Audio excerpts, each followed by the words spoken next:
TPCC chief Mahesh Kumar Goud కీలక వ్యాఖ్యలు చేశారు. ఈ నెలాఖరు లేదా జూన్ మొదటి వారంలో మంత్రివర్గ విస్తరణ ఉండే అవకాశం ఉందని చెప్పారు. వివిధ సమీకరణాల వల్లనే మంత్రివర్గ విస్తరణలో జాప్యం జరుగుతోందని చెప్పారు.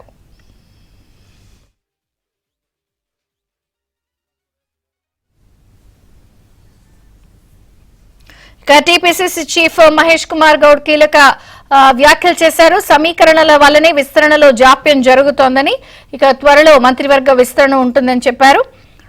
శ్రీపతి మరిన్ని వివరాలు అందిస్తారు. శ్రీపతి. విజయచంద్రిక, రాష్ట్రంలో మంత్రివర్గ విస్తరణకు సంబంధించి గత కొంతకాలంగా ఉన్న జరుగుతున్న చర్చల నేపథ్యంలో టీపీసీసీ చీఫ్ మహేష్ కుమార్ గౌడ్ ఒక క్లారిటీ ఇచ్చారని చెప్పుకోవచ్చు. కొద్దిసేపటి క్రితమే ఆయన నిజామాబాద్ లో మీడియాతో మాట్లాడుతున్న సందర్భంలో చర్చ జరుగుతున్న సమయంలో మంత్రివర్గ విస్తరణకు సంబంధించి కొన్ని సమీకరణల వల్ల జాప్యం జరుగుతుంది. అలాగే రాష్ట్ర ఇన్ఛార్జిగా ఉన్న కేసీ వేణుగోపాల్ కూడా స్థానికంగా లేకపోవడము, విదేశీ పర్యటనలు వెళ్లడం వల్ల కొంత జాప్యం జరిగింది.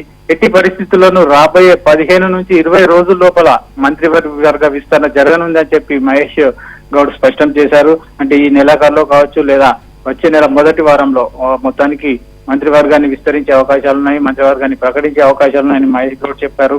అలాగే ఈ చర్చలో, ఈ ప్రెస్ మీట్ సందర్భంగా మాట్లాడిన చర్చలో మహేష్ గౌడ్ పూర్తిగా మంత్రుల వ్యవహారం కావచ్చు, అలాగే ముఖ్యమంత్రి రేవంత్ రెడ్డి పక్షాన కూడా ఆయన స్పష్టమైన కొన్ని అంశాలను ప్రస్తావించారు. ప్రధానంగా మంత్రుల మధ్య ఎలాంటి విభేదాలు లేవు, ఎలాంటి వివాదాలు లేవు, అంతా సమన్వయంతో ఐకమత్యంగా పనిచేస్తున్నామని చెప్పారు. ప్రధానంగా విపక్షాలు ఏదైతే ఆరోపణలు చేస్తున్నాయో, ప్రతిపక్షాలు చేస్తున్న ఆరోపణలపై కూడా మహేష్ గౌడ్ క్లారిటీ ఇచ్చారు. అంటే మంత్రుల మధ్య వివాదాలు సృష్టించే కోణంలోనే విపక్షాలు ప్రతిపక్షాలు ఆరోపణలు చేస్తున్నాయి. ఇదంతా కూడా ఒక దురుద్దేశంతో జరుగుతున్న దుష్ప్రచారం అని చెప్తున్నారు. ఏదైతే కొండా సురేఖ ఇటీవల మాట్లాడిన కొన్ని అంశాలు వివాదాస్పదమైన విషయాన్ని కూడా మహేష్ ప్రస్తావించారు. అయితే సురేఖ మాట్లాడిన అంశాలను ఎడిట్ చేసి ఆమె ఏవైతే ప్రస్తావించారో వాటిని క్లారిటీగా చెప్పకుండా ఎడిట్ చేసి ఒక తప్పుడు ప్రచారాన్ని చేసిన విషయంలో సైబర్ క్రైమ్ పోలీసులకు ఫిర్యాదు కూడా చేయనున్నట్లు మహేష్ చెప్పారు. అలాగే సీఎం రేవంత్ రెడ్డి మార్పు జరగబోతుందనే ఒక ఏదైతే ప్రచారం జరుగుతుందో దానికి కూడా ఆయన తీవ్రంగా ఆక్షేపించారు. సీఎం ను మార్చే అవసరం ఎందుకు వచ్చింది, మాకు అవసరం లేదనే విషయం కూడా ఆయన చెప్పుకొచ్చారు. ప్రస్తుతం యువ నాయకుడిగా ఉన్న రేవంత్ రెడ్డి యువకుడు, అతను చేస్తున్న పనితీరు కావచ్చు, పథకాలు కావచ్చు, అన్ని కూడా పార్టీకి పూర్తిగా అనుకూలంగా ఉన్నాయి, పార్టీ ప్రతిష్టను పెంచే రీతిలో ఉన్నాయి. కాబట్టి ఆ మార్పు అనే విషయం మా పార్టీలో లేదు, తమ పరిధిలో లేదు. అలాంటిది ప్రతిపక్షాలకు ఏం అవసరం వచ్చింది ఈ అంశాలని ప్రస్తావించడానికి అనే విషయంలో కూడా మహేష్ మాట్లాడారు. అయితే మొత్తంగా ఈ మంత్రివర్గం, ప్రస్తుతం కొనసాగుతున్న మంత్రివర్గంతో పాటు జరగబోయే విస్తరణ కూడా చాలా కీలకంగా ఉండబోతుంది.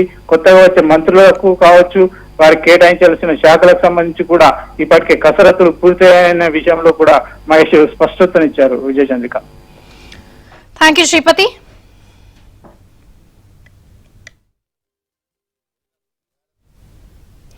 ఇక కాంగ్రెస్ లో అంతా కలిసే ఉన్నామని, కావాలనే కొందరు తప్పుడు ప్రచారం చేస్తున్నారని మండిపడ్డారు.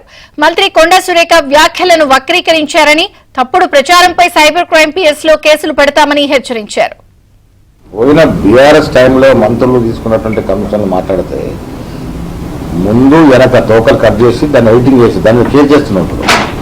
కొండా సురేఖ గారు మాట్లాడింది వేరు, సోషల్ మీడియాలో వస్తుంది వేరు. అంటే మొండము తోక కట్ చేసేసరికి అదేమైపోయింది, మొత్తానికి డిఫరెంట్ అని తీసుకున్నాం.